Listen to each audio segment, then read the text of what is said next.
Elle, c'est Lilo. Et depuis toute petite, elle rêve de cinéma, de musique, de dessin. Et pendant qu'elle te conseille de lock-in, elle est en train de faire pas mal de petites choses comme du montage, de courir dans tous les sens, de errer et un peu de n'importe quoi aussi. Enfin, ça, c'est ce qu'elle aimerait que je vous dise. Mais depuis le début de Bluetooth, elle est plus en train de faire des gâteaux, de sortir ses chats et un peu de tout ça. Il est l'heure de remettre les pendus à l'heure et de rester concentré, car... C'est l'année du lock-in. Hi guys et bienvenue dans le grand lock-in de 2026. Cette vidéo est pour tous les perfectionnistes, pour toutes les personnes qui n'arrivent pas à atteindre leurs objectifs, pour toutes les personnes qui ont fait une pause et qui n'ont jamais repris, pour ceux qui sont jamais assez prêts pour commencer et ne commencent jamais, pour ceux qui ont du mal à être constants et pour ceux qui ont du mal à tenir leurs résolutions. À l'avant de cette vidéo, tu ne vas pas publier un livre, tu ne vas pas aller à la gym 7 jours sur 7 et tu ne vas pas publier 5 vidéos par jour sur toutes les plateformes non plus. Cette vidéo est pour les personnes qui construisent tellement de rêves dans leur tête qu'ils s'y perdent et n'agissent jamais. C'est pour toutes les personnes overwhelmed par le chemin à parcourir qui ne se lancent jamais. Dans cette vidéo, je vais te donner mon plan et mes conseils pour lock-in tout le long de l'année 2026 et pour réussir à implémenter et maintenir nos nouvelles habitudes.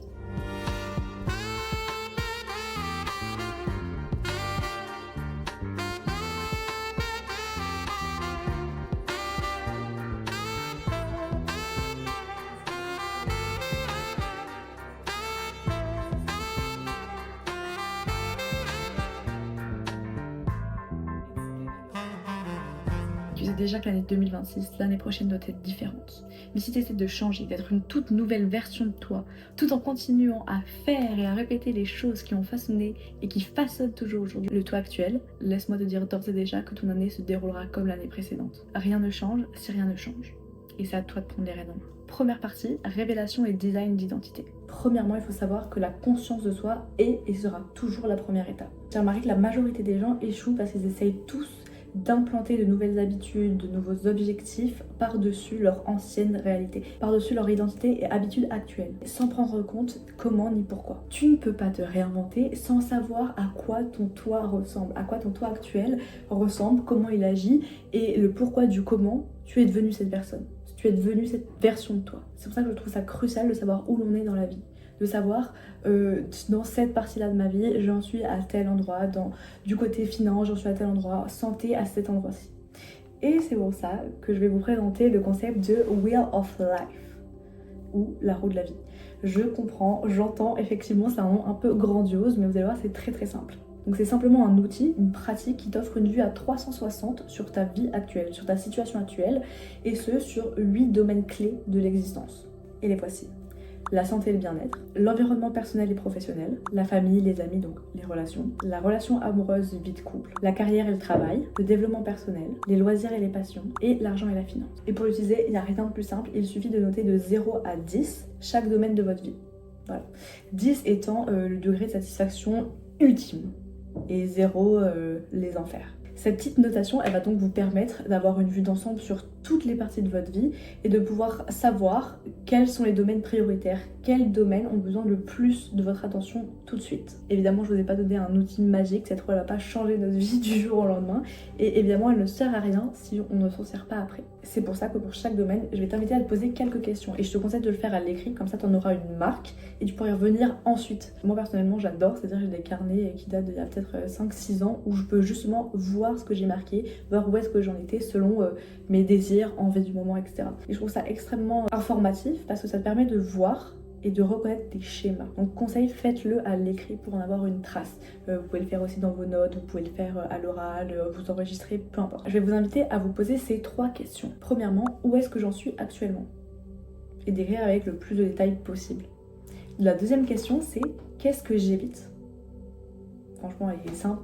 Imaginons dans santé, ma réponse à qu'est-ce que j'évite, ça pourrait être j'évite d'aller faire du sport, de bouger mon corps chaque jour, j'évite de me lever le matin. Et la dernière question, c'est quelles sont les 1 à 3 actions que je peux faire dans ce domaine qui auront le plus grand impact. Et une fois que vous aurez fini de répondre à toutes ces questions pour chaque domaine, vous allez voir, en vous relisant, vous allez peut-être vous rendre compte qu'il y a certains patterns, peut-être que plusieurs fois, ça va être le fait de ne pas vous lever le matin qui va revenir et qui vous met des bâtons dans les roues. Peut-être que c'est que vous êtes trop enfermé sur vous-même, que vous vous ouvrez pas au monde et que du coup ça vous coupe de beaucoup d'opportunités. À force de lire, à force de répéter et de faire ce travail assez récurremment, vous allez voir popper des schémas. Et c'est ces schémas-là auxquels il faut faire attention, parce que c'est des indicateurs énormes sur comment vous vivez votre vie et sur le pourquoi du comment vous en êtes arrivé là. La seconde étape est de faire une liste de buts. tout simplement pour pouvoir visualiser ses buts. Moi personnellement je vous conseille également de le faire à la liste écrite et d'écrire vos buts et en dessous vos pourquoi. C'est tout simplement parce que sans pourquoi vous n'avez pas de point clé de détermination, vous n'avez pas quelque chose qui va faire que chaque jour vous allez vous souvenir que c'est ça que vous voulez faire, que vous allez rester focus sur vos goals. Et évidemment, si c'est un pourquoi qui est un peu flou, qui va être juste basé sur les envies de la société, les envies de vos amis, évidemment, il sera beaucoup moins puissant que si votre pourquoi est personnel. Un pourquoi clé et clair est la fondation de tout. Donc allez-y, mettez des listes et des objectifs à souhait, parce que personnellement, je suis une grande croyante de mieux vous rêver plus grand, et quitte à cocher des cases, autant se donner plus de cases à cocher. Ça va juste expand your imagination, ça va juste expand vos rêves, votre ambition. Ça va juste faire grandir votre ambition. D'ailleurs, petit aparté, cette liste de goals là, c'est celle que je vais prendre et que je vais venir coller sur ma vision board. Et nous voilà donc à la troisième et dernière étape de cette première partie qui va être en connaître plus sur nous-mêmes. C'est-à-dire, renseignez-vous sur l'astrologie, sur le human design, sur la numérologie, sur votre charte de Matrix Destiny, selon vos croyances personnelles, bien sûr. Je suis pas là pour vous dire c'est obligatoire. Non, c'est quelque chose que je conseille. Personnellement, pendant tout mon collège, tout mon lycée, j'étais fan d'astrologie, je lisais tout ce que je pouvais, j'apprenais à lire ma charte, à lire celle des autres et à lire l'astrologie planétaire de base. Donc comment elle va influer sur les événements, comment les astres, selon leur position et leur degré, va jouer sur les événements qui vont se produire dans nos vies. Et j'ai trouvé ça tellement intéressant, tellement informatif sur dans quelle période de ma vie je me trouve. Une autre chose, cet été je me suis fait une lecture de ma charte numérologique, ou plus précisément de ma Matrix Destiny. And let me tell you, it was amazing, incredible. J'ai tellement appris sur moi, c'était tellement détaillé. Et je sais que par rapport à l'astrologie, c'est beaucoup moins connu, donc le système de Matrix Destiny. Donc qu'est-ce que c'est? C'est simplement un système de numérologie moderne qui se base sur notre date de naissance. Et à partir de notre date de naissance, il va pouvoir nous révéler nos défis, nos talents. Donc cette matrix, de quoi elle est constituée? Elle est constituée de numérologie classique et moderne, de symbolismes énergétiques et d'une structure géométrique pour nous créer une carte de notre personnalité et de notre destinée. Et évidemment, ça fait pas tout. Mais personnellement, moi je l'adore, je l'utilise tout le temps. Il y a quelque chose que j'adore sur notre charte, c'est qu'on a des chiffres selon nos années. Vous voyez, donc tout autour, on a des chiffres à chaque année de notre vie ou période.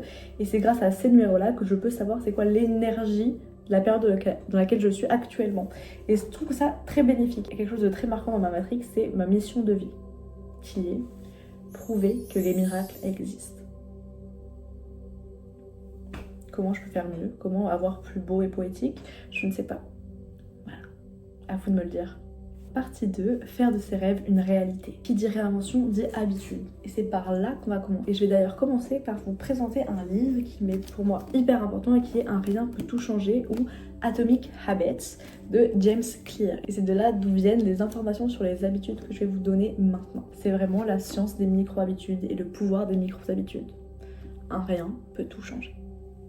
C'est exactement ça. Je sais pas s'il y a que moi qui ai grandi avec cette idée-là, mais pour moi, le changement, il fallait que ce soit quelque chose, un déclic énorme.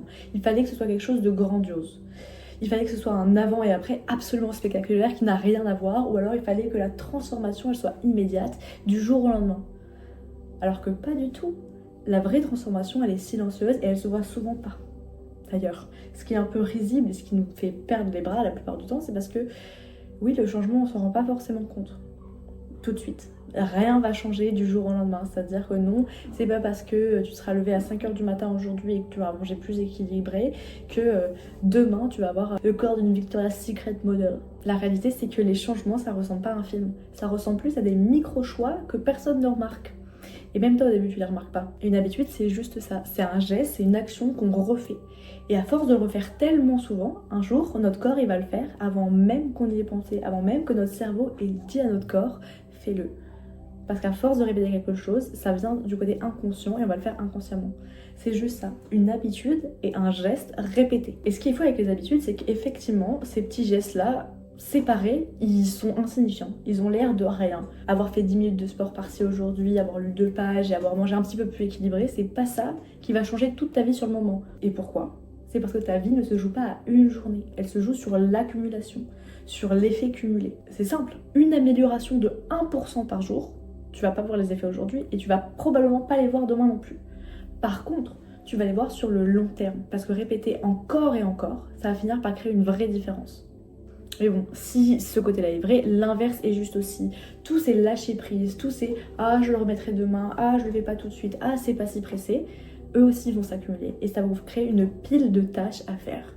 Et donc il faut vraiment saisir le concept que ce que tu vas faire aujourd'hui, ça va pas changer ta vie, ça va l'orienter.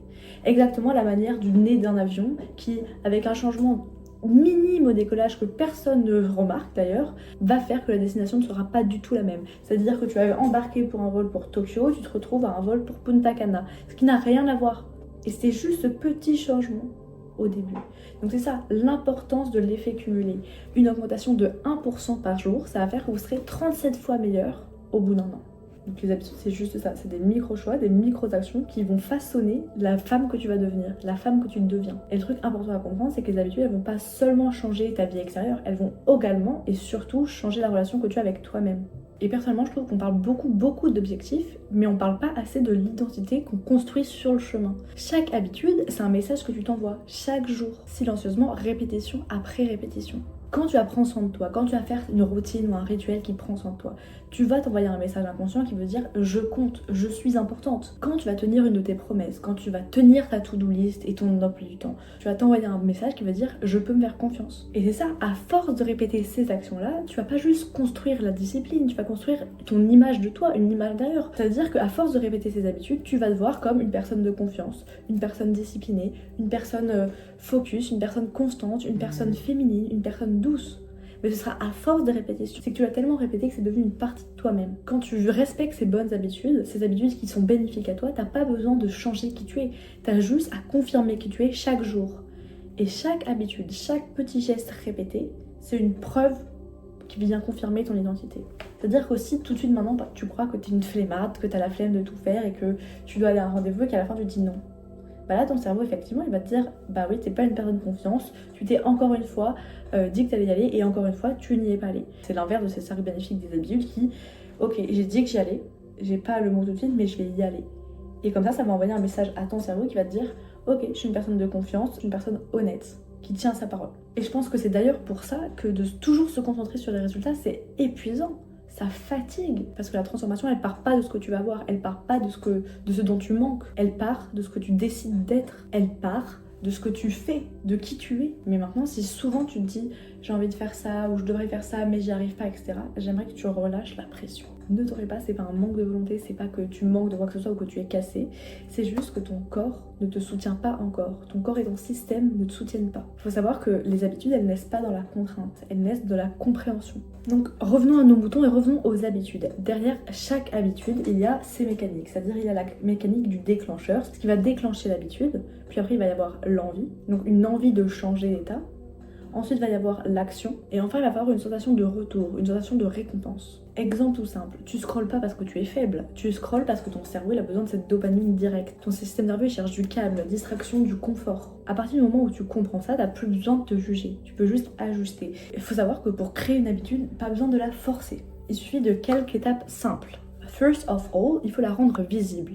Le fait qu'elle soit le plus atteignable. Imaginons, vous voulez le matin prendre vos suppléments. Eh bien, le soir, vous allez les mettre sur la table de petit déjeuner, vous allez déjà tous les sortir, la rendre visible. Ensuite, il va falloir essayer de la rendre agréable, parce qu'évidemment, ce qui nous donne envie, bah, c'est plus facile à réaliser. Donc par exemple, vous pouvez coupler la prise de vos suppléments avec faire votre routine matinale, avec écouter de la musique chouette, etc. Ensuite, il va falloir la rendre simple.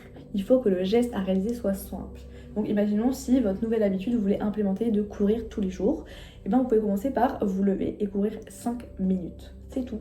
Ou 2 minutes. Donc c'est-à-dire qu'il faut la rendre tellement simple que même les jours où t'as pas d'énergie, tu peux réussir à le faire. Et enfin, c'est de donner une petite satisfaction tout de suite après la réalisation de ta tâche ou de ta nouvelle habitude. Personnellement, moi ce que j'aime, c'est me faire un tableau, donc genre comme une sorte de to-do list et colorier les cases dès que j'ai fini de réaliser. C'est rien, voilà, on est d'accord, mais c'est, je sais pas, ça me satisfait. C'est comme ouvrir la case du calendrier de l'avant. C'est ce même petit genre d'excitation qui fait que t'as envie de te lever, que t'as envie de le réaliser. Bah moi, personnellement, à titre personnel, c'est je colorie mes petites cases. Génial, pur bonheur. Évidemment, si on a compris ça, ça va marcher dans le schéma inverse. Donc comment se libérer des habitudes qui ne nous servent pas ou que l'on veut plus? Et bien tout simplement, il va falloir la rendre la moins visible, la moins facile, évidente possible. Donc imaginons que vous voulez arrêter de fumer. et ben mettez votre paquet le plus loin possible, jetez-le carrément. Si vous voulez arrêter de fumer mais que votre paquet est sur votre bureau avec un cendrier, avec de quoi rouler, avec de quoi fumer, ça va être beaucoup plus compliqué d'arrêter de fumer que si vous aviez rien. Donc il faut la rendre invisible, il faut la rendre hyper compliquée. Et en dernier lieu, il faut faire tout notre possible pour la rendre la moins satisfaisante et attirante possible. Peut-être que sur vos cigarettes, vous allez mettre du vernis à ongles là pour anti-rongeaison. Comme ça, à chaque fois que vous allez fumer, vous allez avoir ce goût horrible et affreux dans la bouche. Donc en fait, quand on sait ça, on voit que c'est pas si compliqué de construire une nouvelle habitude et d'enlever une autre. Il faut juste comprendre que 21 jours, c'est la moyenne de temps qu'on a besoin pour réussir à implémenter à minima une habitude. Donc moi j'aime bien dire montez jusqu'à 30 jours, montez jusqu'à 35, montez au maximum que vous pouvez le faire, parce que plus vous allez tenir cette habitude sur long terme, plus elle va devenir automatique comme on a vu au début. Un jour, cette habitude-là, ça se trouve, à force de l'avoir répétée, elle va passer du côté inconscient. Vous n'allez même plus avoir à penser à la faire tellement ce sera imbriqué dans votre identité. Tout ça pour dire que la vraie transformation, elle passe pas par la culpabilité, elle passe par la douceur et la compréhension de comment se construire une habitude, de la science qu'il y a derrière. Donc oui, la vraie transformation, elle passe par un environnement qui te soutient, par des attentes réalistes et par une relation aimante avec toi-même. C'est comme ça que sans jugement, sans pression et sans violence, tu peux devenir ta higher self. Pas en devenant parfaite, mais en devenant plus cohérente et alignée avec là où tu vas aller et avec tes rêves. À un moment, quand tu commences à t'éveiller, à te développer, à vouloir devenir une version plus alignée de toi-même, tu te rends compte d'une chose essentielle. L'énergie ne ment pas, mais la clarté, oui. C'est-à-dire que tu peux être inspiré, motivé, rempli de rêves, avec plein d'ambition, et toujours te sentir dispersé, fatigué, comme si tu faisais toujours des choses, mais que tu n'avançais pas. Ou pas vraiment. Et laisse-moi te dire une chose, l'organisation à ce niveau-là, à ce stade-là, c'est pas une to-do list de plus. C'est un acte de self-respect, de respect de soi. Se fixer des objectifs, c'est pas te mettre la pression, c'est refuser de laisser ta vie avancer au hasard. C'est-à-dire que c'est toi qui reprends les rênes de ta vie. Et un objectif sain, un objectif clair, c'est pas je veux devenir épanouie, je veux devenir plus heureuse ou je veux réussir et devenir riche. Un objectif clair, c'est un objectif que ton cerveau il peut visualiser, incarner, comprendre, etc. Donc je vous conseille vraiment d'utiliser l'acronyme SMART pour réaliser vos objectifs, qui signifie spécifique, mesurable, acceptable, donc ton cerveau accepte, etc. Donc tu te dis que c'est atteignable, réaliste et temporellement défini. Personnellement, c'est un acronyme que j'utilise tout le temps quand je me fixe des objectifs. Évidemment, j'ai des objectifs à long terme, mais je parle plus de mes objectifs que j'ai reportés par semaine et par mois. Il faut que ces objectifs-là, ces objectifs SMART et clairs, ils soient alignés avec la saison de ta vie dans laquelle tu es. C'est-à-dire que si tout de suite tu es dans le début du chapitre de ta vie, du début de ton ascension, tu vas pas te mettre comme premier objectif faire 10 000 € de CA à la fin de ce mois. Non. Il faut qu'il soit aligné avec la saison dans laquelle toi tu es dans ta vie tout de suite. Si tu es saison 1, tu vas pas te prendre un objectif de la saison 12. Pas du tout. Reste aligné. Il faut absolument que du coup ces objectifs-là ils soient alignés avec qui tu veux devenir et qui tu es. Et j'aime bien, je vous l'ai déjà dit au début, mais vraiment ne pas reposer vos buts et objectifs sur ce que la société veut, sur une trend, sur ce que vos amis vous ont dit que vous devriez faire, etc. Il faut vraiment que ce soit basé sur vous-même. C'est pour ça que moi j'utilise beaucoup de journaling et de questions à me poser pour savoir qui je suis réellement et ce dont j'ai vraiment envie. Évidemment, les objectifs, il y en a, ils vont être court terme, il y en a, ils vont être long terme. Donc il n'y a pas d'urgence. Il faut savoir que, encore une fois, on a vu avec les habitudes, l'effet cumulé est bien plus efficace qu'un élan de motivation soudain. Ne comptez surtout pas sur la motivation. Parce que la motivation, ça vient de quelque chose, ça vient d'une émotion. Ça se trouve, vous avez regardé une vidéo TikTok, motivation, qui vous a donné l'envie de commencer. Ça se trouve, vous avez vu le avant-après de quelqu'un sur les réseaux qui vous a donné envie de vous lancer. Mais du coup, c'est dû à quelque chose. C'est-à-dire que tous les jours, vous n'allez pas avoir cette envie soudaine de vous lancer. Et elle ne va pas être tous les jours là, cette motivation. C'est pour ça qu'il faut compter sur la discipline et l'organisation, évidemment. Donc maintenant, tu as compris qu'avoir des objectifs, c'est pas être rigide. Ça permet juste d'arrêter de tourner en rond et de s'éparpiller. Ensuite, il y a un autre chiffre extrêmement important. Tu ne peux pas tout faire en même temps. Donc, il va falloir faire des priorités. Et non, je te vois venir. Faire des priorités, c'est pas se limiter. Justement, au contraire, c'est se choisir. Chaque période de ta vie a ses propres focus et mérite ses propres focus. Et quand tu essaies de tout faire à la fois, quand tu essaies de tout faire en même temps, tu finis par t'éparpiller et à rien vraiment faire. Et à pas vraiment avancer. C'est ce qu'on voyait un petit peu plus tôt avec le manque d'organisation. Quand tu sais pas où aller, tu t'éparpilles. Là, c'est pareil. Quand tu veux tout faire, tu t'éparpilles. Et ça veut dire que tu fais pas à 100% les choses. Au lieu de te donner à 100% dans 3 tâches, tu vas te donner à 15% dans 50. Il y a un problème. Donc oui, quand tu choisis, quand tu fais des priorités, en fait, tu te permets d'avancer, tu te permets d'être plus aligné, d'être plus efficace. Et c'est pour ça que j'adore les systèmes simples qui permettent de faciliter la vie. Donc en tant que personne fan d'organisation, qui suis je pense le repère organisation de tous mes proches, voilà le habit stacking ou le stock d'habitudes. Donc le habit stacking par exemple, c'est au lieu de vouloir ajouter sans cesse des nouvelles habitudes, bah, tu vas pouvoir en prendre plusieurs et les greffer ensemble. Donc je m'explique. Imaginons le matin, quand je me lave les dents, en même temps de me laver les dents, je vais écouter des affirmations et des subliminaux. Donc je vais faire quoi? Je vais entasser les deux et les faire en même temps. Voilà. Par exemple, je vais vous mettre ma liste. J'ai une application d'ailleurs d'habitude qui est super bien, qui me permet de track ce que je fais tous les jours, d'être au top, qui s'appelle Habits, littéralement Habits. Donc très simple, qui signifie habitude. Et donc voilà, vous avez des exemples de habit stacking. Quand je vais méditer, je vais écouter des subliminaux, je vais à la salle de sport et en même temps je vais écouter mes podcasts, le matin j'ai joué avec mes chats, en même temps je vais prendre mon petit thé et je vais prendre mes suppléments, etc. etc. Et d'utiliser ce système-là qui est juste de lier plusieurs habitudes entre elles, ça me permet d'être beaucoup plus efficace. C'est d'ailleurs comme ça que j'arrive à en implanter d'autres dans ma routine. Souvent, quand je veux avoir une nouvelle routine ou en enlever une, soit je vais en enlever une et je vais réussir petit à petit la pousser et la remplacer avec autre chose, soit justement je vais la mettre en tant que habit stacking, l'ajouter à une petite suite d'habitudes, qui fait qu'elle va être bien plus simple. Non, on n'a pas besoin, tu n'as pas besoin de motivation héroïque, tu as besoin de continuité et de constance. Donc par exemple, tu peux faire du journaling le matin en même temps que boire ton café, tu peux faire des exercices de respiration après t'être lavé le visage le matin, etc., etc. Et du coup ça crée moins de décisions, moins de moments de décision et plus de fluidité. Tu sais déjà ce que tu vas faire, t'as pas besoin de te demander. Un autre système que j'adore et que j'utilise, c'est le time blocking. Et non, c'est pas une manière d'emprisonner tes journées ou te mettre en prison carcérale de ton planning, pas du tout. C'est justement, ça te permet de te donner de la structure et de donner des heures à ce qui est vraiment important pour toi. Et en plus, c'est très visuel. Je vais vous mettre un petit screen de mon planning. J'en suis très fière. Donc, grâce à ce système de time blocking, qui est littéralement prendre des blocs d'heures de ta journée et leur attribuer des tâches, des rôles. Comme ça, tu sais très bien qu'à de telle heure à telle heure, tu vas par exemple faire du montage YouTube. De 15h à 17h, aller au musée avec tes copains. De 18h à 19h, aller à la muscu, etc., etc. Et ça permet vraiment, déjà visuellement, de le voir où est-ce que tu mets ton temps. Et il faut savoir que ça te permet de décider quand tu crées, quand tu te reposes, quand tu manges, quand tu vois tes copains, quand tu respires. Quand tu travailles, etc. Et ça te permet de respirer et d'arrêter de courir partout et de toujours te demander ce que tu as à faire, etc. Le time blocking, ça te permet d'arrêter de vivre en réaction et de commencer à vivre de manière intentionnelle. Parce que intentionnellement, tous les dimanches, je me pose pour réfléchir sur ma semaine et planifier ma prochaine semaine. Donc intentionnellement, j'ai planifié ma semaine et je sais où est-ce que je vais avec intention. Je sais pourquoi j'y vais aussi. Et je sais ce que j'ai à faire à chaque minute de la journée. Ça me fait arriver à un dernier point qui est, si tu n'observes pas ta vie, elle va avancer sans toi. Elle va prendre une direction sans te demander vraiment ton avis.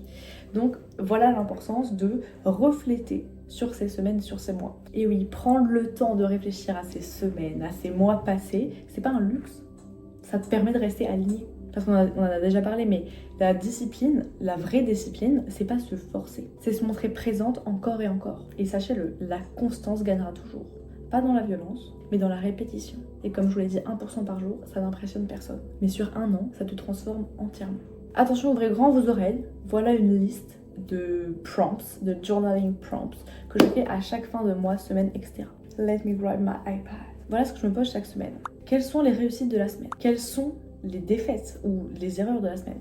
Et j'entends par là tout ce qui s'est moins bien passé. Pourquoi et comment puis-je y remédier? Et ça peut être aussi juste pourquoi ça s'est bien passé, pourquoi ça ne s'est pas bien passé. Ensuite, c'est un peu similaire, c'est qu'est-ce qui m'a nourri cette semaine? Qu'est-ce qui m'a coûté de l'énergie sans m'apporter de valeur? Et enfin, où puis-je faire un ajustement de 1% la semaine prochaine? Et des fois, au lieu de cette question-là, je me dis quelles sont les 1 à 3 actions que je peux faire pour améliorer ma situation dès la semaine prochaine? Pour mon journaling de moi, souvent je refais exactement la même chose, donc les premières questions qui sont de quoi suis-je fière ce mois-ci, quelles sont mes victoires de ce mois-ci, quelles ont été mes difficultés, etc. Et comment puis-je y remédier, qu'est-ce que je peux faire de mieux, etc.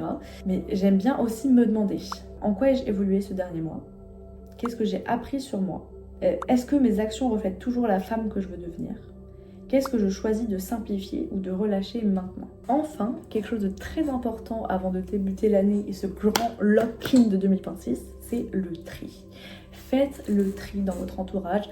Les personnes toxiques, on n'en veut pas parce qu'elles vont vous drainer. Sachez que vous êtes la moyenne des 5 personnes que vous côtoyez le plus. Maintenant, observez les 5 personnes que vous côtoyez le plus et demandez-vous, est-ce qu'ils m'apportent quelque chose? Ça peut être simplement du bonheur, de la joie, ils vous rassurent. Et est-ce qu'ils m'apprennent quelque chose? Ou est-ce que vous vous sentez la personne la plus intelligente dans cette pièce? Triez vos habits. Tout ce que vous ne mettez pas, ce qui vous rappelle des mauvais souvenirs, qui sont une ancienne version de vous que vous ne voulez plus, hop, on les donne, on les vend, on les jette. On n'en veut plus. Triez-moi tout ça. Rangez votre appartement, votre chambre, votre maison, faites des tris. Regardez tout ce qui va être produits périmés, médicaments périmés, des choses que vous ne servez plus ou que vous n'aimez pas. Faites le tri. Ça peut être aussi dans vos photos, dans vos abonnements, ça. Faites le tri dans vos abonnements. Parce que la plupart du temps, on passe du temps sur notre téléphone beaucoup trop.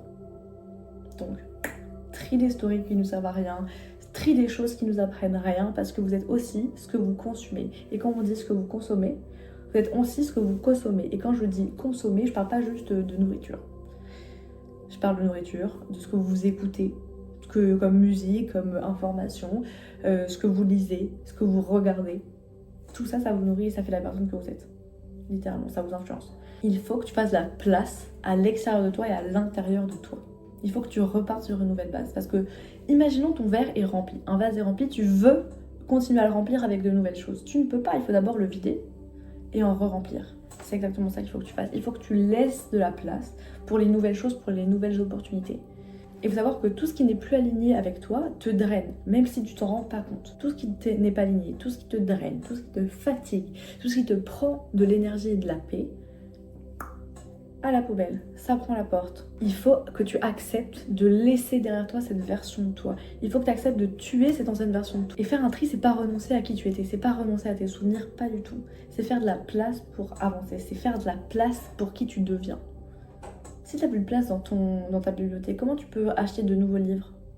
C'est exactement ça. Ton environnement doit soutenir ton futur, pas t'ancrer dans le passé. Un autre fait, et là on n'est pas trop dans l'organisation justement, c'est plus, il faut apprendre à lâcher prise et à stop overthinking. Il faut se dire que tout ce qui est fait pour vous, ça arrivera dans tous les cas.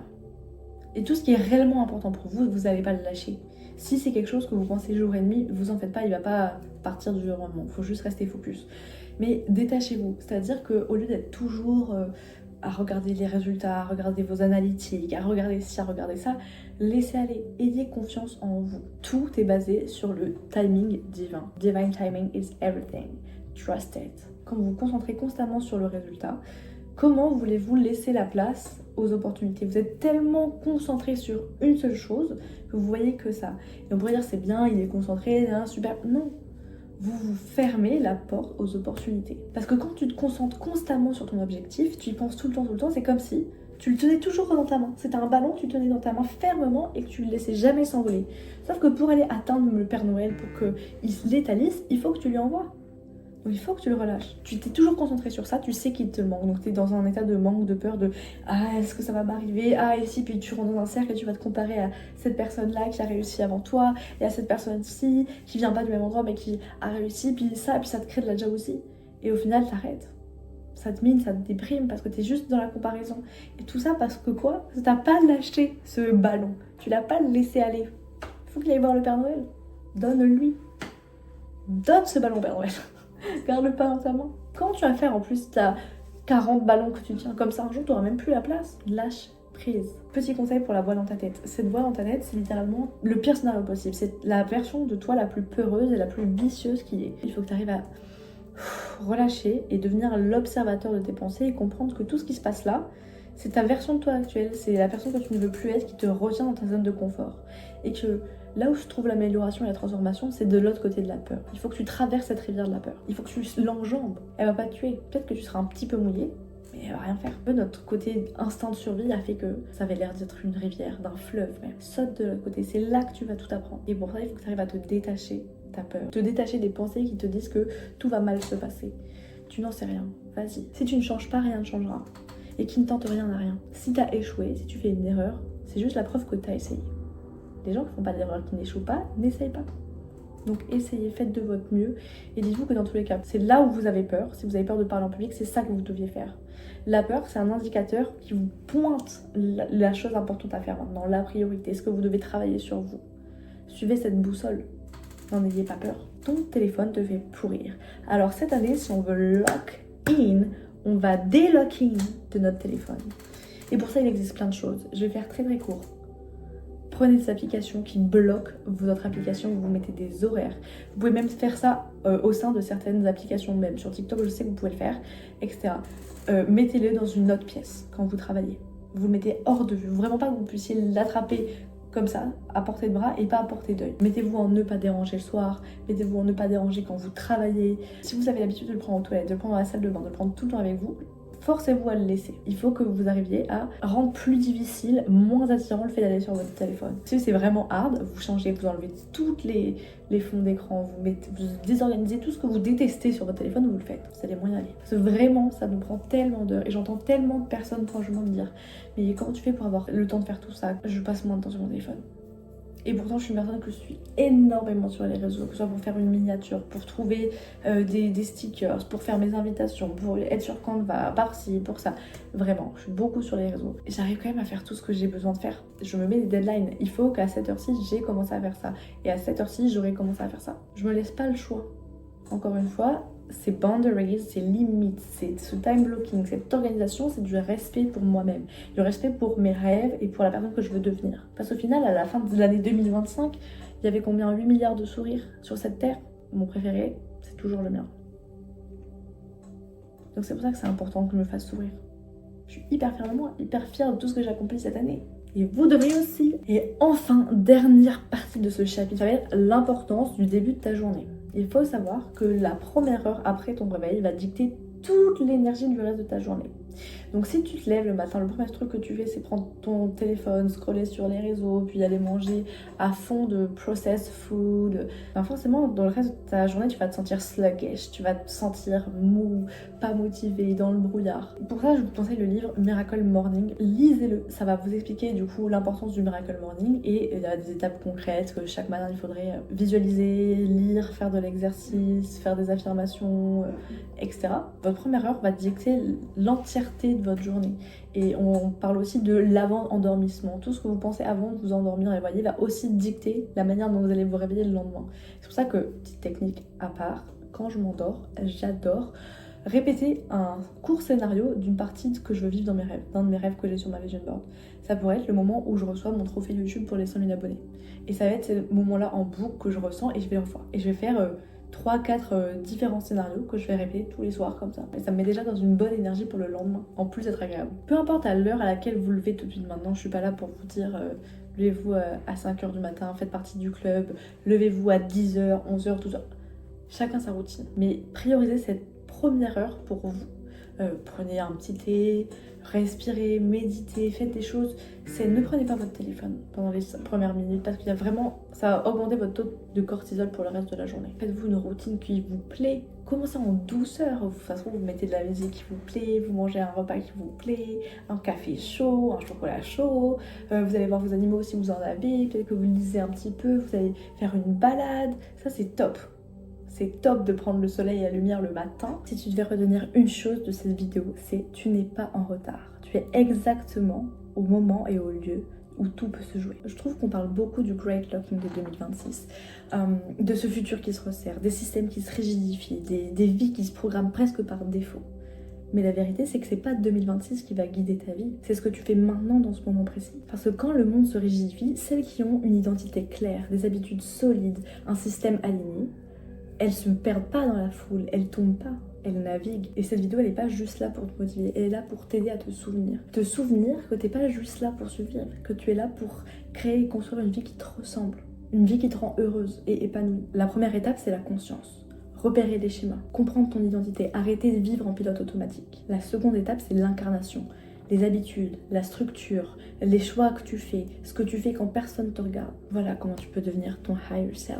Et entre ton toi actuel et entre ton toi du futur, il n'y a pas de saut magique, il n'y a pas de potion d'Astérix et Obélix. il y a de la constance, de la discipline et 1% de progrès par jour. Ce sont toutes ces petites habitudes répétées encore et encore qui feront que dans 1 an, 2 ans, 5 ans, ta vie ne ressemblera plus du tout à celle d'aujourd'hui. Pas parce que tu seras devenue parfaite, mais bel et bien parce que tu seras devenue cohérente. Alors mon invitation, mon devoir pour toi maintenant, c'est pas de tout changer, c'est de choisir une habitude, un ajustement, une chose, un engagement envers toi, un geste simple mais répété, un système que tu peux tenir, une promesse que tu peux honorer. Parce que la future toi que tu visualises, celle qui est sereine, libre, success, confiante, elle fait pas des choses extraordinaires, elle fait des choses ordinaires de manière extraordinairement soutenue. Donc si cette vidéo t'a parlé, si tu sens que quelque chose s'est réaligné en toi, ne laisse pas cette énergie retomber. Prends un journal, écris, clarifie, planifie, mais surtout engage-toi. Écris en commentaire « Je me choisis » ou envoie cette vidéo à une amie qui sent elle aussi que l'heure n'est plus à l'attendre. Et sachez que le futur ne s'impose pas à celles qui sont conscientes. Il se construit doucement et intentionnellement. Je te fais de gros bisous, je te souhaite plein de bonnes choses pour cette année 2026 et rappelle-toi, à partir d'aujourd'hui, chaque petit choix que tu fais compte. On se voit très vite dans la prochaine vidéo. Ciao ciao.